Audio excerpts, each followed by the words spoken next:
way possible through the amalgamation of traditional methods with modern technology.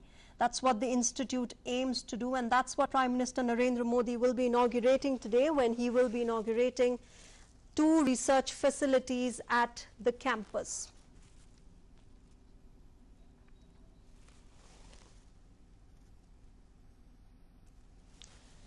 Now, ICRISAT, where Prime Minister Narendra Modi is currently, from where we are getting you live visuals, it was established in 1972 by a consortium formed by the Ford and Rockefeller Foundations with the support of the Indian government. Now, it is the only international agricultural research center with headquarters in India. This institute, which basically carries out agricultural research, has been working towards reducing poverty, hunger, malnutrition, environmental degradation, and of course increasing farmers' income in the dryland tropics of India and the African region. These are the 2 main areas where this institute carries out research in India and sub-Saharan Africa. And you can see in those visuals Prime Minister Narendra Modi there trying to understand how this institute and how the research that has been carried out in this institute is helping our farmers across the country. Whether it is making farmers aware about the seed quality or providing them with irrigation facilities, or even dryland farmers, getting access to modern technology to help them in their traditional methods of farming. That's what the Institute has been doing. And today, Prime Minister Narendra Modi, in a short while from now, will be kick-starting the 50th anniversary celebrations of this institute.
Prime Minister Narendra Modi in Hyderabad currently visiting ICRISAT, which is the International Crops Research Institute for the Semi-Arid Tropic. Ahead of kick-starting their 50th anniversary celebrations, you can see live visuals from Hyderabad. Prime Minister Modi there visiting an exhibition where researchers from the institute are explaining to him their researches and how their researches have really helped farmers across the country. Now, as part of the research projects that are carried out at ICRISAT, they have developed high-yielding, climate-resilient food legume varieties, which include chickpea, groundnut, pigeon pea, soybean, common bean. All of these varieties, high-quality seeds have been produced there to help our farmers get high-quality yields for their produce. And in a short while from now, Prime Minister Narendra Modi will be inaugurating 2 facilities at this campus. One is related to climate change research facility on plant protection, and the other one is rapid generation advancement facility. These are the 2 research facilities that Prime Minister Narendra Modi will be inaugurating at the campus as part of the 50th anniversary celebrations of the institute. A huge boost for our farmers across the country in terms of agricultural research and the kind of yields our farmers can get once they adopt modern techniques in traditional methods of farming.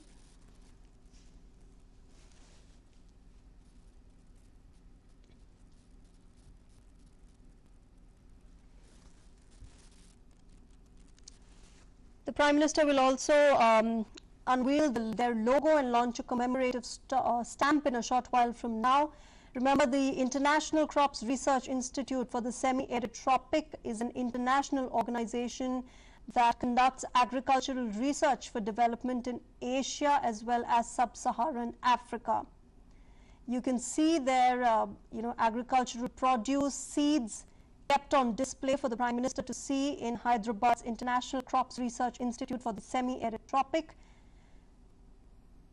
And researchers explaining how the institute is working for the welfare of farmers, for providing them high-yielding seeds, for improving their produce, for increasing and doubling the farmers' income, and giving a boost to the overall farming techniques and farming produce for our farmers, especially those smallholder farmers in the dry lands who now also have to fight the challenge of climate change.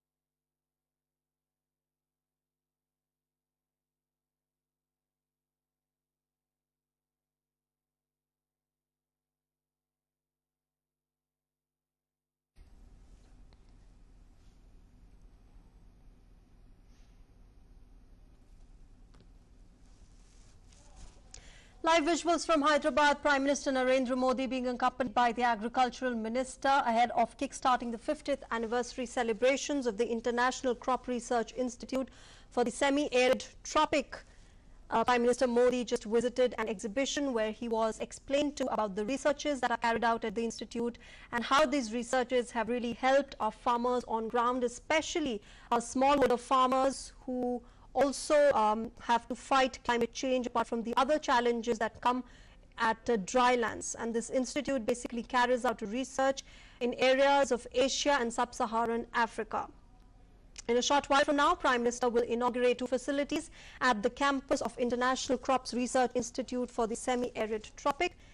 These 2 research facilities are climate change research facility for plant protection, and the other one is Rapid Generation Advancement Facility. These are the 2 research facilities that Prime Minister Narendra Modi will be inaugurating at the campus in a short while from now.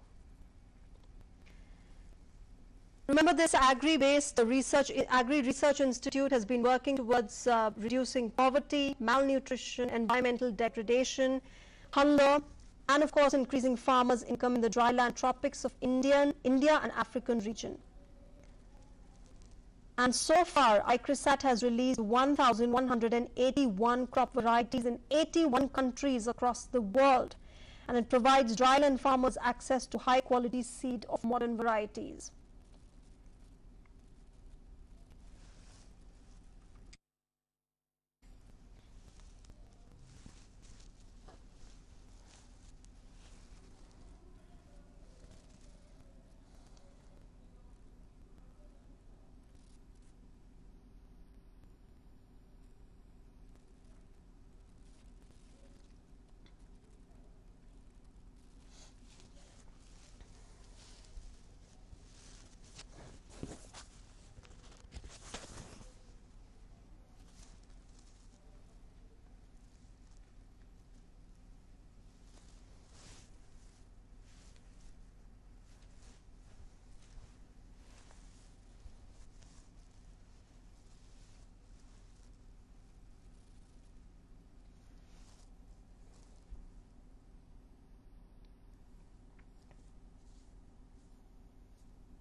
Any moment from now, Prime Minister Narendra Modi expected on stage, and he will be kick-starting the 50th anniversary celebrations of ICRISAT. There you can see Prime Minister Narendra Modi at the 50th anniversary celebration of ICRISAT, which is the institute, the International Crops Research Institute for the Semi-Arid Tropic. He's going to be kickstarting the 50th anniversary celebrations, and he'll be launching 2 research facilities at this Agricultural Research Institute in Hyderabad.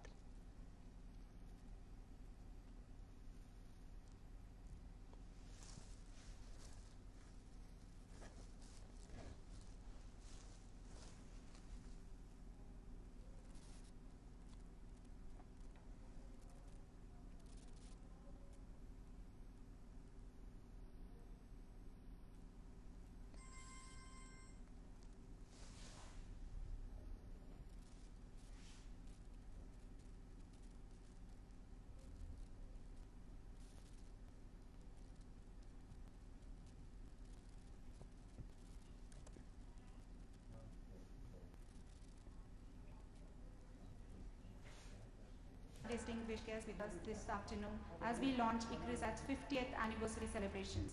May I now invite Dr. Jacqueline Hughes to welcome the dignitaries and the gathering. All guests using translator services, kindly note that translation in English is available in channel 1 and translation in Hindi is available in channel 2.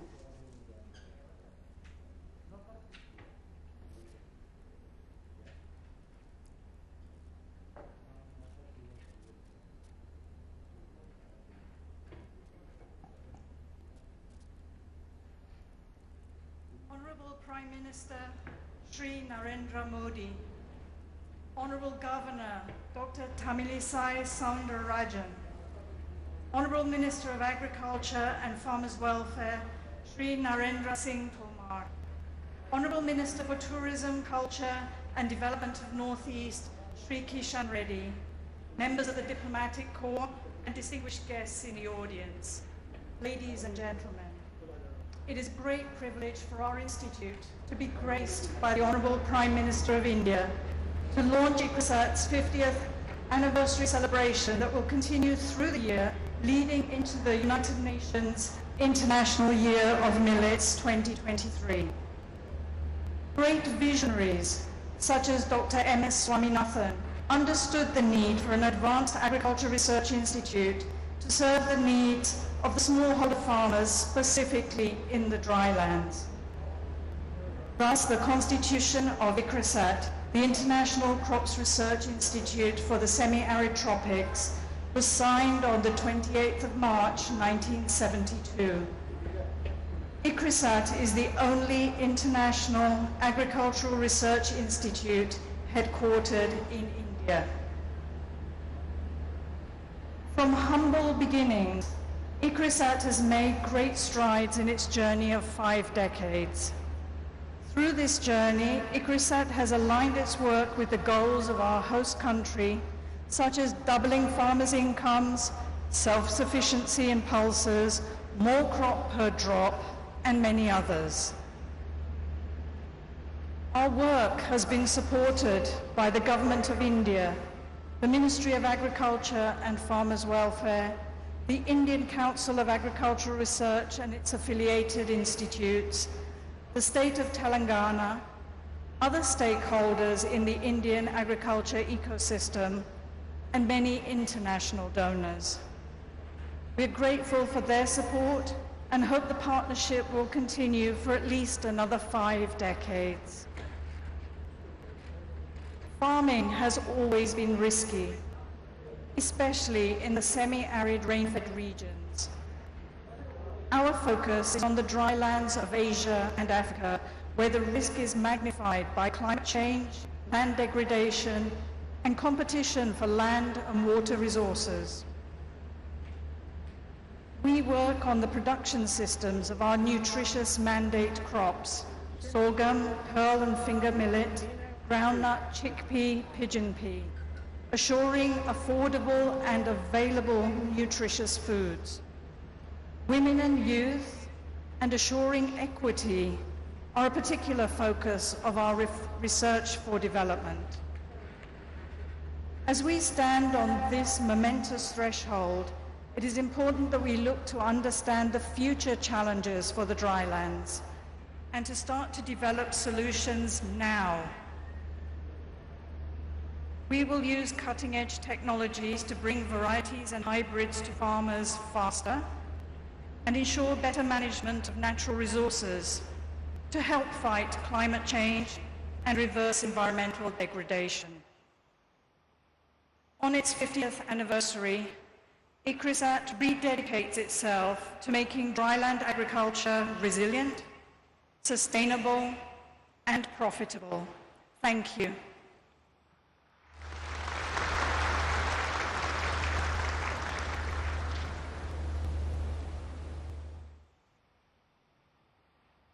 Thank you, Dr. Hughes, for your vision of the task that lies ahead for ICRISAT.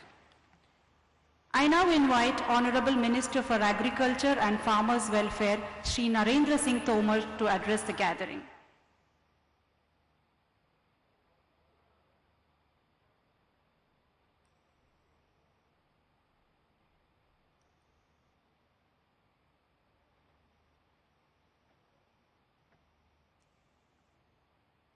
आज के इस गरिमामयी और ऐतिहासिक अवसर पर हम सबको मार्गदर्शन देने के लिए हम सबके मध्य उपस्थित हम सबके प्रिय और सारी दुनिया में लोकप्रिय दूरदर्शी नेतृत्व के रूप में जिनकी पूरी दुनिया में पहचान बनी है, ऐसे हम सब के नेता हमारे प्रधानमंत्री माननीय श्री नरेंद्र मोदी जी, हमारे इस राज्य की राज्यपाल बहन तिमिल सलाई सोदर राजन जी, केंद्र सरकार के पर्यटन और संस्कृति मंत्री मान्यवर Shri Kishan Reddy ji, DG ICRISAT doctor Jacqueline ji, कृषि सचिव संजय अग्रवाल जी, डेयर सचिव डॉक्टर महापात्रा जी, सचिव science and technology Shri Chandrashekhar ji, राज्य के सभी संबंधित अधिकारीगण, जनप्रतिनिधिगण, ICRISAT परिवार के सदस्य महानुभाव और उपस्थित गणमान्य सज्जनों, बहनों और पत्रकार मित्रों, आज ICRISAT का 50 वर्ष पूर्ण हो रहे हैं। इस उपलक्ष्य में यह कार्यक्रम यहाँ आयोजित है। हम सबके लिए बहुत गौरव और प्रसन्नता की बात है कि इस कार्यक्रम को ऊंचाइयां प्रदान करने के लिए ICRISAT के वैज्ञानिकों को दूरदृष्टि दिशा देने के लिए, हम सब का मार्गदर्शन करने के लिए माननीय प्रधानमंत्री जी ने अपने व्यस्ततम समय में से समय निकाला और इस कार्यक्रम को गरिमा प्रदान की। मैं आप सब लोगों की ओर से माननीय प्रधानमंत्री जी का हृदय से बहुत बहुत स्वागत करता हूं, बहुत बहुत इस मौके पर अभिनंदन करना चाहता हूं। यह वर्ष आजादी के अमृत महोत्सव का वर्ष है और इसी वर्ष ICRISAT के भी 50 वर्ष पूरे हो रहे हैं। दोनों अवसर ऐसे हैं जो निश्चित रूप से हम सबको प्रेरणा प्रदान करने वाले हैं। जो हमारे संकल्प हैं उन्हें पूर्ण करने का समय है और आने वाले 25 वर्षों के लिए नए संकल्प लेकर चलने का यह कालखंड है। ICRISAT के 50 वर्ष की पूर्णता पर मैं ICRISAT परिवार के सभी सदस्यों को हृदयपूर्वक बहुत बहुत बधाई देता हूं, बहुत बहुत इस मौके पर शुभकामनाएं देना चाहता हूं। अभी हाल ही में भारत सरकार का बजट वित्त मंत्री जी ने लोकसभा में प्रस्तुत किया। बजट तो सामान्य तौर पर कोई भी सरकार रहती है तो वर्ष में एक बार आता ही है। माननीय प्रधानमंत्री जी ने 2014 में कामकाज संभाला, तब से हर वर्ष बजट प्रस्तुत होता है और हर वर्ष बजट के माध्यम से देश को नई दिशा मिलती ही रही है। लेकिन इस बार का बजट, जहां एक ओर गांव, गरीब, किसान, दलित, महिला और नौजवान, इनके उत्थान और हितों का संरक्षक है, वहीं दूसरी ओर हम देखेंगे तो हमारे समूचा देश आने वाले 25 वर्षों में, जब हमारा देश स्वतंत्रता की शताब्दी मनाएगा, तो उस समय नया भारत कैसा होगा, उसकी बुनियाद रखने वाला बजट है। इस अच्छे बजट को देश के सभी वर्गों ने सराहा है और इस अच्छे बजट की कल्पना के पीछे प्रधानमंत्री जी की जो कल्पना है, उसका निश्चित रूप से मैं हृदय से बहुत बहुत अभिनंदन करता हूं। इस मौके पर उनका बहुत बहुत स्वागत करना चाहता हूं। हम सब जानते हैं कि कृषि और किसान भारत के लिए महत्वपूर्ण है। एक समय था जब कहा गया जय जवान जय किसान। वाजपेयी जी जब प्रधानमंत्री बने तो वाजपेयी जी ने जय जवान जय किसान में जय विज्ञान जोड़ा, और जब मोदी जी ने देश का कार्यभार संभाला तो उन्होंने जवान की भी जय की, किसान की भी जय की, विज्ञान की भी जय की, लेकिन इसमें चौथी बात जय अनुसंधान भी जोड़ा। और इसलिए आज हम मोदी जी की सरकार के किसी भी कार्यकलाप में अध्ययन करके और विश्लेषण करके देखेंगे तो उनका पूरा बल नवाचार, अनुसंधान, अधोसंरचना विकास, आत्मनिर्भर भारत, नया भारत, एक भारत और श्रेष्ठ भारत की कल्पना को मूर्त रूप करता हुआ दिखाई देता है। जब अनुसंधान की बात आती है तो आज हम अनुसंधान परिषद में ही बैठे हुए हैं और मुझे बहुत प्रसन्नता है। ICRISAT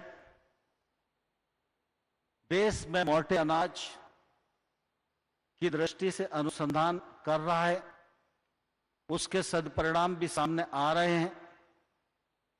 और ICRISAT की यह भी चिंता है कि बदलते परिवेश में फसलों पर प्रतिकूल पर्यावरणीय प्रभाव कम से कम पड़े, न पड़े तो और अच्छा है। इस दिशा में निश्चित रूप से वो अनुसंधान करते हुए आगे बढ़ रहे हैं। मुझे ये कहते हुए भी प्रसन्नता है कि जब कोविड का कालखंड था तो प्रधानमंत्री जी ने लगातार पूरी गंभीरता के साथ सारे देश को लेकर कोविड से निपटने के लिए जो जो आवश्यकता वो सब कदम उठाए। और कोविड के इस कालखंड में मिलेट्स लोगों की थाली का अंग बने, इस दिशा में काफी जागरूकता बढ़ी है। लेकिन प्रधानमंत्री हमेशा इस बात पर बल देते हैं कि कद्दन फसलें हैं, उनकी नई नई किस्मों का आविष्कार हो, उनका उत्पादन बढ़े, उत्पादकता बढ़े, उनका प्रसंस्करण बढ़े, उत्पाद निर्यात भी हो, देश की आवश्यकता को भी पूर्ण करें। और यह मिलेट्स सामान्य और गरीब लोगों का भोजन नहीं, इस मिलेट्स को हर भारतीय समारोह और दुनिया के समारोह में सम्मान पूर्वक थाली में स्थान मिले, यह आग्रह प्रधानमंत्री जी का हमेशा रहता है। और इसी दिशा में माननीय प्रधानमंत्री जी के आग्रह पर संयुक्त राष्ट्र ने 2023 को मिलेट ईयर घोषित किया है। भारत भी उसकी तैयारियां कर रहा है। मैं समझता हूं आने वाला कल हम सबके लिए शुभ है। एग्रीसैट जिस दिशा में काम कर रहा है, वह दिशा आने वाले कल में फलीभूत भी होने वाली है। जलवायु परिवर्तन के इस दौर में सारा देश चिंतित है, सारी दुनिया चिंतित है, और क्लाइमेट चेंज के प्रति हमारे प्रधानमंत्री जी की प्रतिबद्धता वह निश्चित रूप से दुनिया में सर्वविदित है। जलवायु परिवर्तन के इस दौर में एग्रीसैट जैसे संस्थानों की जिम्मेवारी और बढ़ जाती है। मैं समझता हूं इस अवसर पर एग्रीसैट पूरे परिवार को यह संकल्प करना चाहिए कि जलवायु परिवर्तन के इस दौर में जो हमारे संस्थान की भूमिका है, वो उस भूमिका को पूरी गंभीरता के साथ निर्वहन करेंगे और सिर्फ देश को ही नहीं, दुनिया को एक सकारात्मक संदेश देने में हम सफल होंगे। एग्रीसैट के 50वें वर्ष के इस मौके पर मैं पूरे परिवार को बहुत बहुत बधाई देता हूं, बहुत शुभकामनाएं देता हूं, और मंत्रालय की ओर से माननीय प्रधानमंत्री जी का पुनः एक बार बहुत बहुत स्वागत, बहुत बहुत अभिनंदन, धन्यवाद। जय Hind.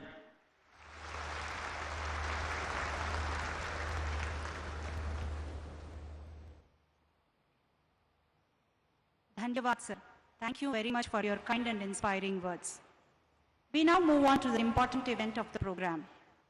50 years is a major milestone and an occasion to celebrate.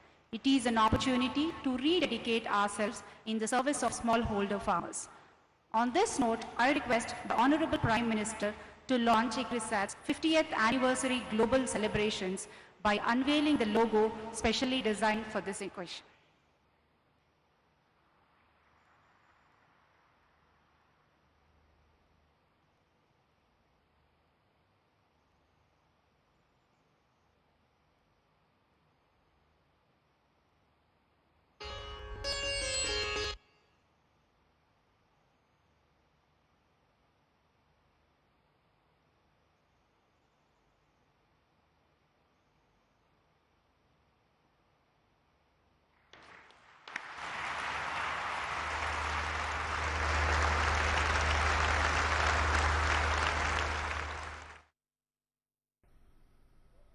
तो प्रधानमंत्री नरेंद्र मोदी जो हैं एक दिवसीय यात्रा, एक दिवसीय दौरे पर हैं हैदराबाद में, और अंतर्राष्ट्रीय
which talks about ICRISAT's history and research.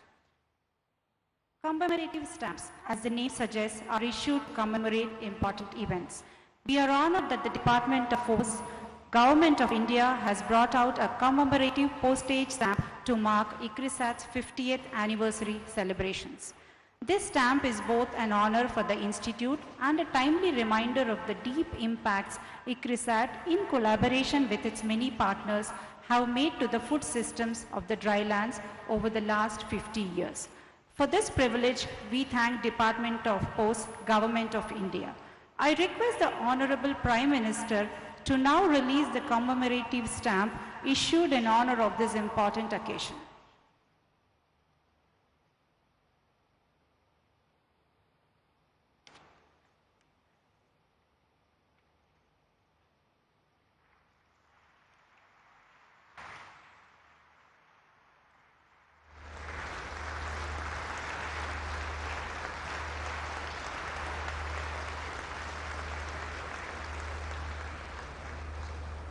Thank you very much, sir.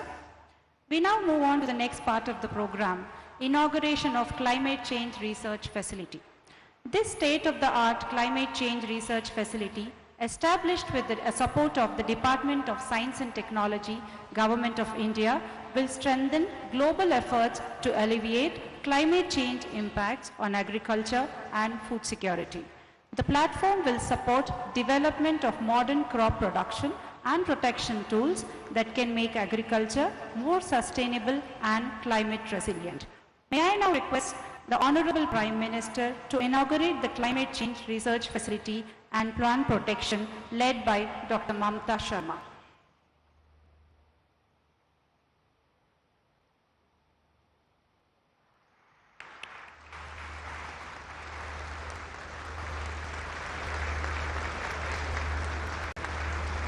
Thank you, sir. The next part is the inauguration of RapidGen facility. Known as RapidGen, the facility will help produce varieties and hybrids in half the time compared to conventional breeding. It will accelerate plant life cycles in light temperature and humidity controlled conditions, and thus researchers can scale up and speed up their activities in the RapidGen facility. With this facility, ICRISAT will work with our partners for rapid generation advancement and achieving speed breeding.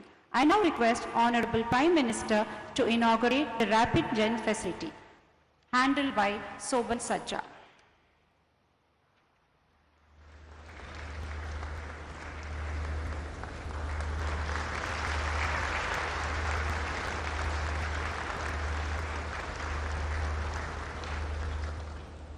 Thank you very much, sir.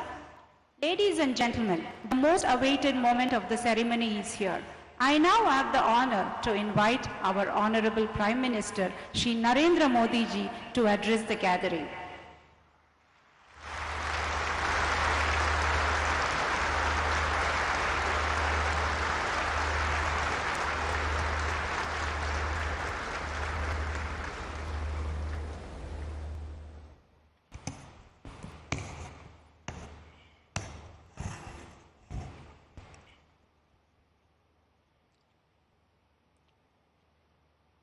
Telangana की राज्यपाल doctor Tamilisai Soundararajan जी, केंद्रीय मंत्रिपरिषद के मेरे सहयोगी नरेंद्र सिंह जी तोमर, श्री जी Krishna Reddy ji, ICRISAT की director general और online माध्यम से देश विदेश से, खासकर अफ्रीकी देशों से जुड़े महानुभाव, यहां उपस्थित देवियों और सज्जनों, आज वसंत पंचमी का पावन पर्व है। आज हम ज्ञान की देवी मां सरस्वती की पूजा करते हैं। आप सभी जिस क्षेत्र में हैं, उसका आधार ज्ञान, विज्ञान, इनोवेशन, इन्वेंशन ही है। और इसलिए वसंत पंचमी के दिन इस आयोजन का एक विशेष महत्व हो जाए। आप सभी को गोल्डन जुबिली सेलिब्रेशन की बहुत बहुत बधाई।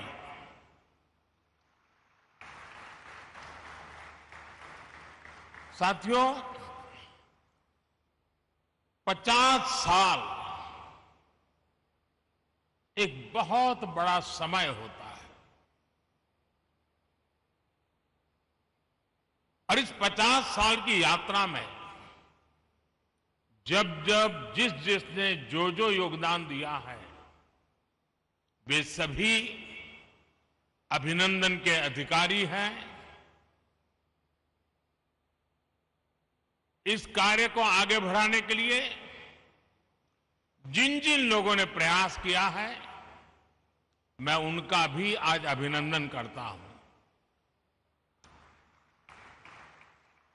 ये भी अद्भुत संयोग है कि आज जब भारत अपनी आजादी के 75 वर्ष का पर्व मना रहा है तो आपकी संस्था 50 साल के इस अहम पड़ाव पर है। जब भारत ने आजादी के 100 वर्ष मनाएगा तो आप 75 वर्ष में होंगे। जैसे भारत ने अगले 25 वर्षों के लिए नए लक्ष्य बनाए हैं, उन पर काम करना शुरू कर दिया है, वैसे ही अगले 25 वर्ष ICRISAT के लिए भी उतने ही अहम है। साथियों, आपके पास 5 दशकों का अनुभव है।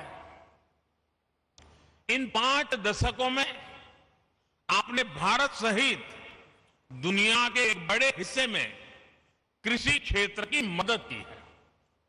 आपकी रिसर्च, आपकी टेक्नोलॉजी ने मुश्किल परिस्थितियों में खेती को आसान और सस्टेनेबल बनाया है।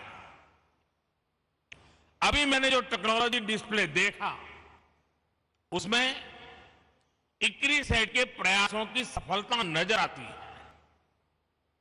पानी और मिट्टी का मैनेजमेंट हो, क्रॉप वैरायटी और प्रोडक्शन प्रैक्टिसेस में सुधार हो, ऑन फार्म डायवर्सिटी में बढ़ोतरी हो, लाइव स्टॉक इंटीग्रेशन हो और किसानों को मार्केट से जोड़ना हो। ये होलिस्टिक अप्रोच निश्चित रूप से एग्रीकल्चर को सस्टेनेबल बनाने में मदद करती है।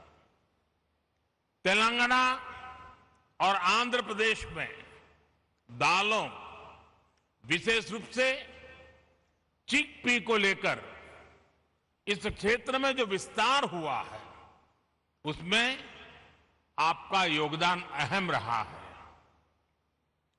किसानों के साथ ICRISAT की यही कोलैबोरेटिव अप्रोच खेती को और सशक्त करेगी, समृद्ध करेगी।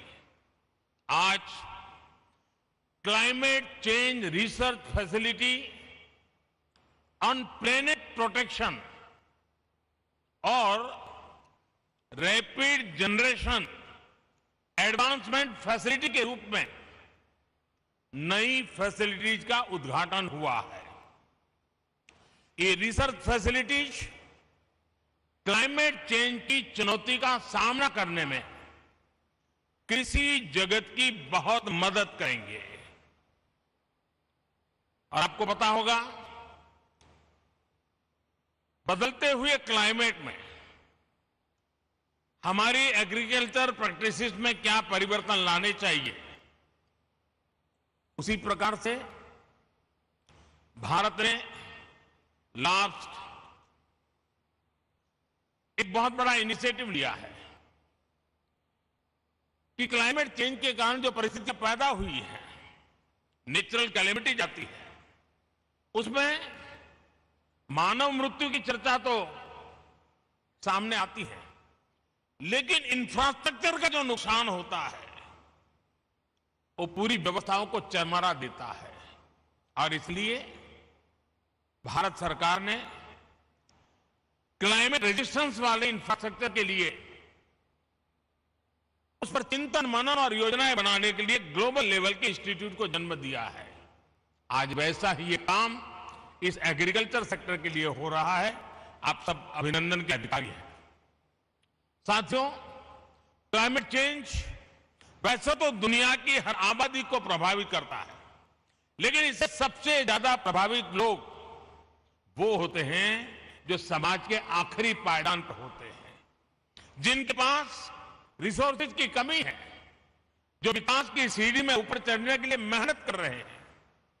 इनमें बड़ी संख्या में हमारे छोटे किसान हैं और भारत में 80-85% किसान छोटे किसान हैं।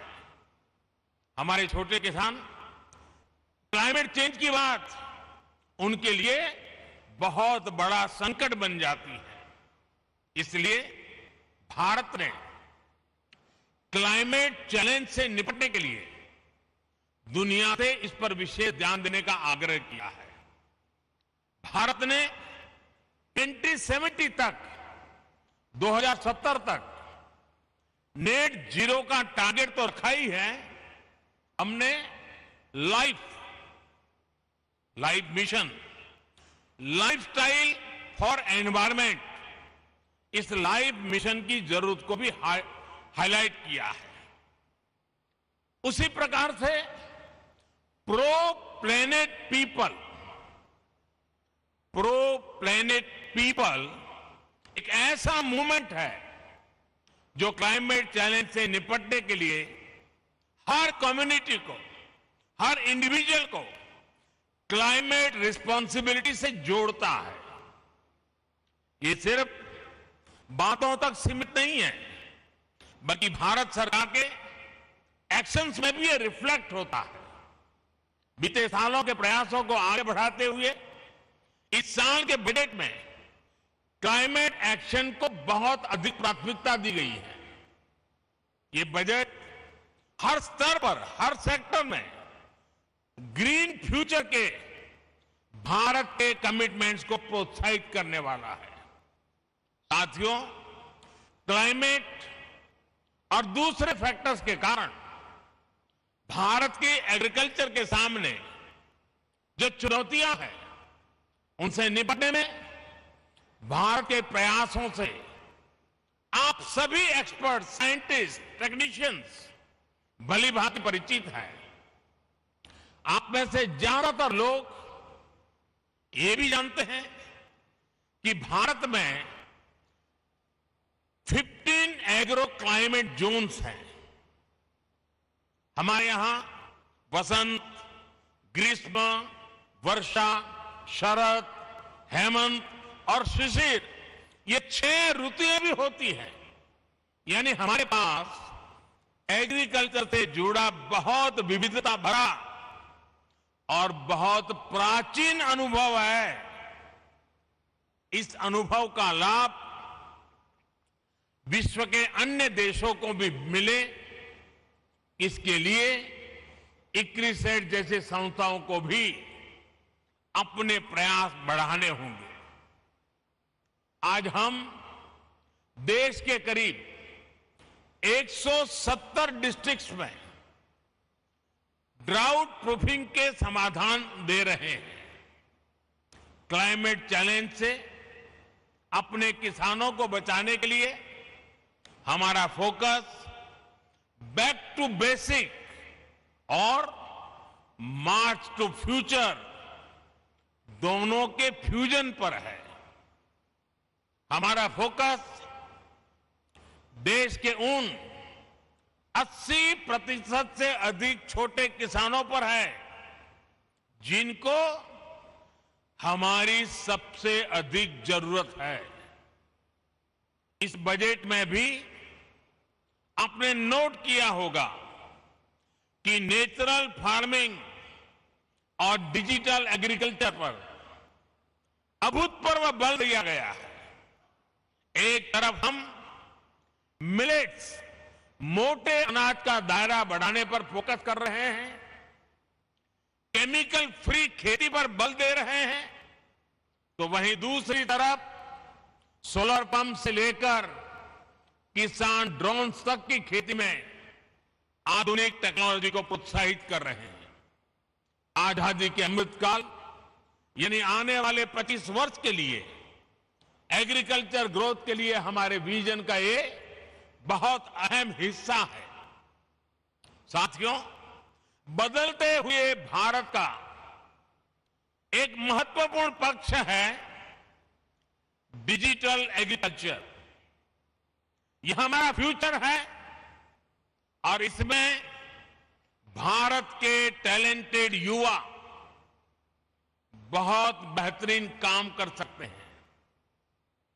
डिजिटल टेक्नोलॉजी से कैसे हम किसान को एम्पावर कर सकते हैं, इसके लिए भारत में प्रयास निरंतर बढ़ रहे हैं। क्रॉप असेसमेंट हो, लैंड रिकॉर्ड्स का डिजिटाइजेशन हो, ड्रोन के माध्यम से इंसेक्टिसाइड्स और न्यूट्रिएंट्स की स्प्रेइंग हो, ऐसी अनेक सर्विसेज में टेक्नोलॉजी का उपयोग, आर्टिफिशियल इंटेलिजेंस का उपयोग बढ़ाया जा रहा है। किसानों को सस्ती और हाई टेक सर्विस देने के लिए एग्रीकल्चर रिसर्च से जुड़े इकोसिस्टम्स और प्राइवेट एग्रीटेक प्लेयर्स के साथ मिलकर के काम हो रहा है। सिंचाई के अभाव वाले इलाकों में किसानों को बेहतर बीज, ज्यादा पैदावार, पानी के मैनेजमेंट को लेकर ICAR और ICRISAT की पार्टनरशिप सफल रही है। इस सक्सेस को डिजिटल एग्रीकल्चर में भी विस्तार दिया जा सकता है।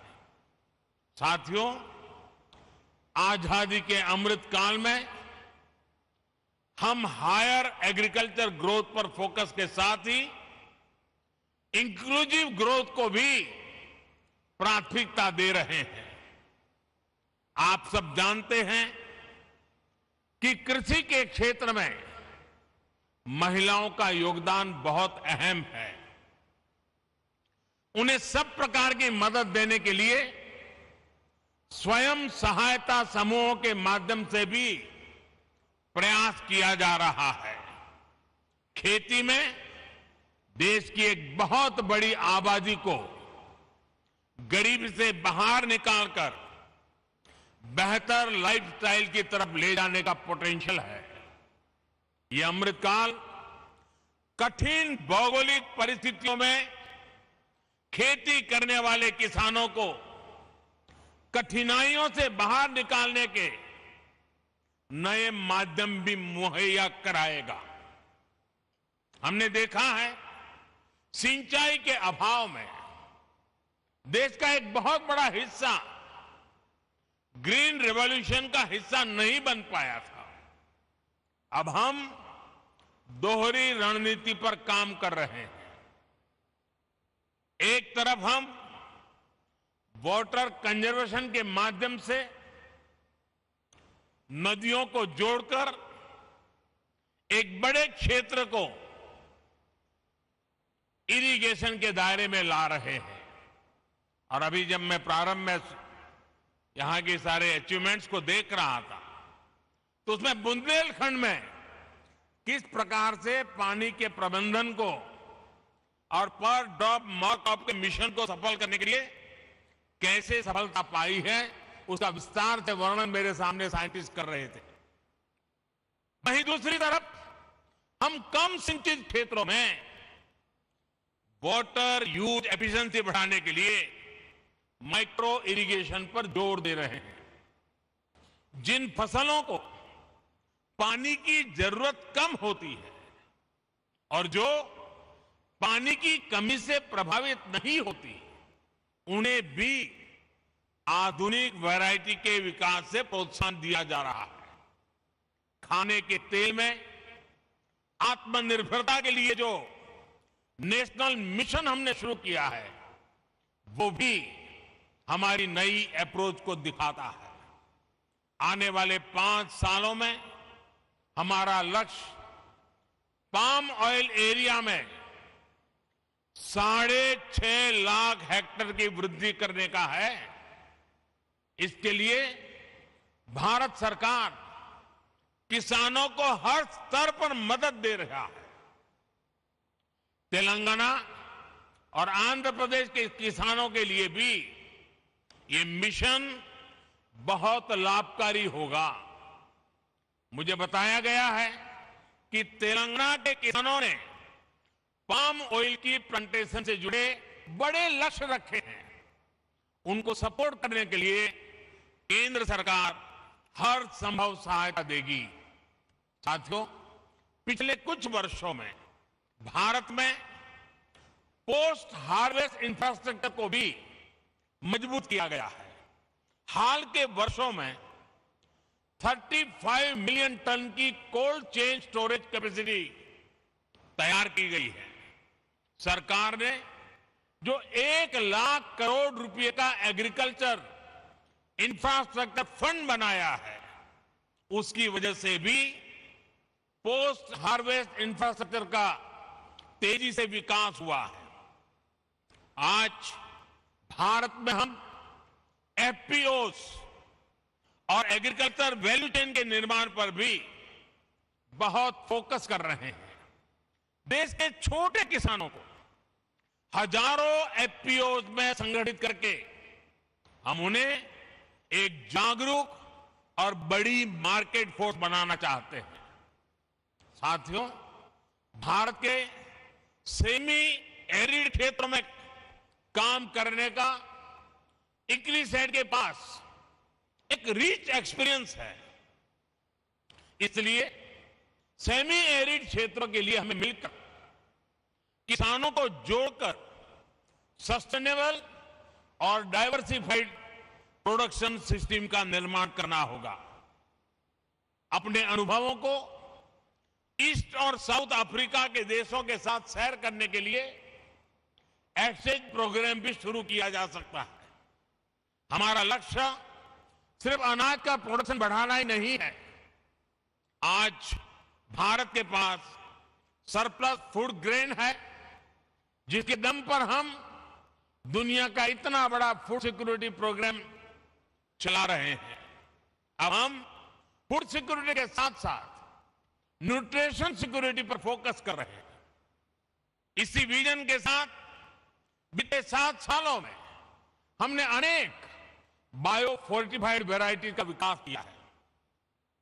अब अपनी खेती को डाइवर्सिफाइड करने के लिए अपने सूखा प्रभावित क्षेत्रों में अधिक उत्पादन के लिए बीमारियों और कीटों से अधिक सुरक्षा देने वाली रिजिलिएंट वैरायटीज पर हमें ज्यादा से ज्यादा काम करना है। साथियों, ICRISAT, ICR और एग्रीकल्चर यूनिवर्सिटी के साथ मिलकर एक और इनिशिएटिव पर काम कर सकता है। ये क्षेत्र है बायोफ्यूल का। अब तो स्वीट सोर्गम उस पर काम करते रहे हैं। आप ऐसे बीज तैयार कर सकते हैं जिससे सूखा प्रभावित किसान या कम जमीन वाले किसान अधिक बायोफ्यूल देने वाली फसलें उगा सकें। बीजों की प्रभावी डिलीवरी कैसे हो, उनके प्रति विश्वास कैसे पैदा हो, इसको लेकर भी मिलकर हम सबको साथ मिलकर के काम करने की जरूरत है। साथियों, मेरा विश्वास है कि आप जैसे इनोवेटिव माइंड्स की मदद से, पीपल्स पार्टिसिपेशन से और सोसाइटी के कमिटमेंट से हम एग्रीकल्चर से जुड़ी तमाम चुनौतियों पर विजय प्राप्त कर पाएंगे। भारत और दुनिया के किसानों का जीवन बेहतर बनाने में आप ज्यादा समर्थ हो, बेहतर से बेहतर टेक्नोलॉजिकल सॉल्यूशन देते रहें, इसी कामना के साथ एक बार फिर ICRISAT को इस महत्वपूर्ण पड़ाव पर उनके भव्य भूतकाल का अभिनंदन करते हुए, उज्जवल भविष्य की कामना करते हुए, देश के किसानों की आन बान शान के रूप में आपका ये पुरुषार्थ काम आए, इसीलिए मेरी बहुत बहुत शुभकामनाएं, बहुत बहुत बधाई, धन्यवाद।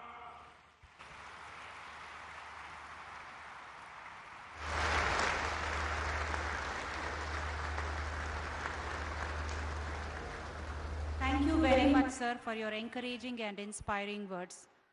I take this privilege to thank you on behalf of whole ICRISAT.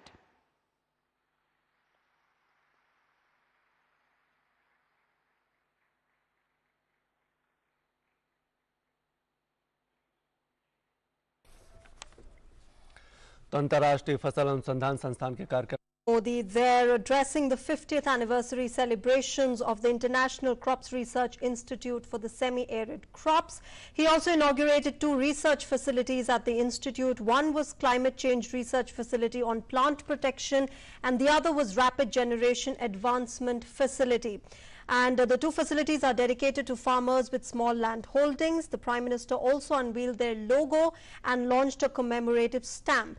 Now, in his address, quick highlights from his address, which Prime Minister Narendra Modi gave right now. He talked about climate change and the challenges that it poses across the world and how India is coping with this challenge. He also talked about the need to have sustainable agricultural practices, especially at a time when we are seeing ecological challenges, not just in India, but across other countries as well. He also talked about, India building climate change infrastructure, climate infrastructure resilience, and how India has promised net zero by 2070. He went on to talk about pro-climate people movement, which basically means that we don't just talk about it, we walk the talk when it comes to being responsible citizens, when it comes to climate responsibility. He also talked about the small farmers in India and how sustainable agricultural practices at the institute will help them. And of course, he went on to talk about how post-harvest infrastructure, which is being developed by the government of India, is helping farmers across the country, especially those in dry lands. So that was the Prime Minister's address at the 50th anniversary celebrations of International Crops Research Institute for the semi-arid tropics. That's what the Prime Minister said. But right now, let's get to other news and let's take a look at the...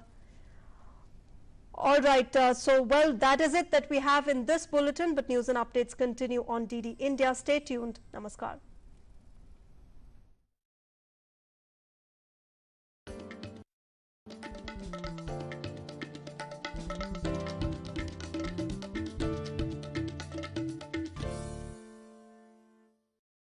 The changing world of news.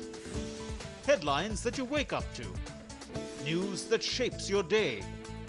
Stories that matter to you. The latest and most accurate updates. A fresh start to a new day. The Breakfast News, Monday to Friday, 8 a.m. on DD India.